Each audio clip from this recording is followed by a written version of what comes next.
I still remember what happened many years ago in our village in Kokonjeru, in the green hills of Uganda. My name is Achien, and I was a friend to two sisters, Adongo and Akello. Their story is one I cannot forget. It is a story of love, jealousy, and forgiveness. And it has been passed down in our village as a lesson for everyone. Adongo and Akello were two beautiful sisters. Adongo, the older one, was calm and hardworking. She was known for weaving mats and baskets with beautiful designs. Everyone in the village admired her work. Akello, the younger sister, was different. She was full of energy and had a voice that could make anyone stop and listen. Her singing was so beautiful that people often said she had been blessed by the gods. When they were children, Adongo and Akello were very close. They laughed and played together, always helping each other. But as they grew older, things started to change. Adongo and Akello's talents made them stand out in different ways, and slowly, jealousy began to creep into their relationship.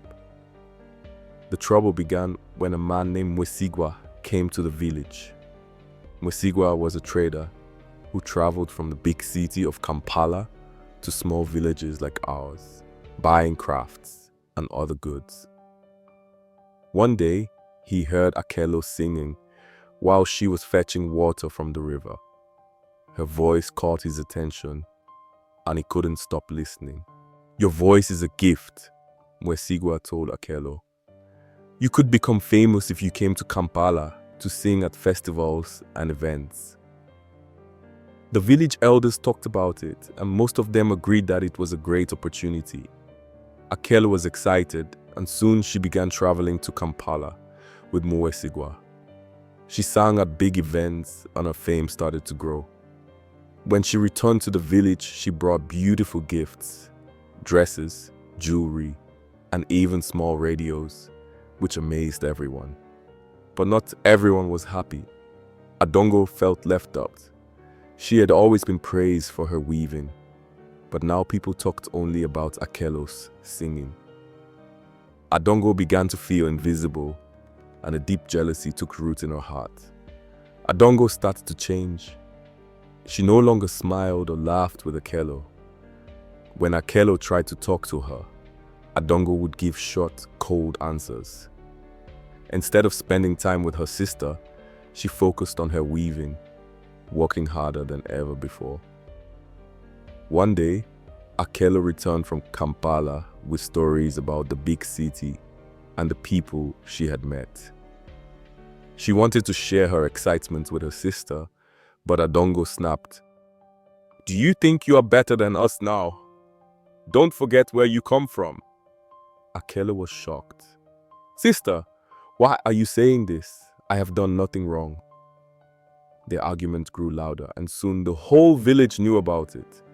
Some villagers sided with Adongo, saying it was unfair that Akello was getting so much attention. Others supported Akello, arguing that she had worked hard for her success. The tension between the sisters reached its peak during the annual harvest festival. This festival was a time for the village to celebrate and showcase their talents. Adongo brought a mat she had spent months weaving. It was her best work yet, with patterns that told the story of their ancestors. The elders praised her mat, but then Akello performed a song. Her voice was so moving that many people cried. The applause for Akello drowned out everything else. Adongo felt crushed. She had hoped that her mat would win back the attention she had lost, but instead, Akello's singing stole the spotlight once again. That night, her jealousy boiled over. In the quiet of the night, she crept into Akello's hut and destroyed the gifts Mwesigwa had given her. She tore the dresses, broke the jewelry, and scattered everything around. The next morning, when Akello saw the destruction, she was heartbroken. She knew it was her sister who had done it. The fight between them became even worse. dividing the village. Families and friends argued over who was right and who was wrong. In our village, whenever there was a big problem, we turned to Baba Onyango, the oldest and wisest man. Baba Onyango called a meeting under the big baobab tree, where the whole village gathered. He spoke slowly, his voice deep and steady. "Jealousy is like fire," he said. "It burns everything it touches. If you let it, it will destroy your family, your home, and even your soul. Adongo and Akello, you are sisters. You share the same blood. Is this how you honor your parents, who raised you to love one another?" His words made everyone quiet. Adongo began to cry. She knelt before her sister and said, "I am sorry, Akello. I let my jealousy take over my heart. Please forgive me."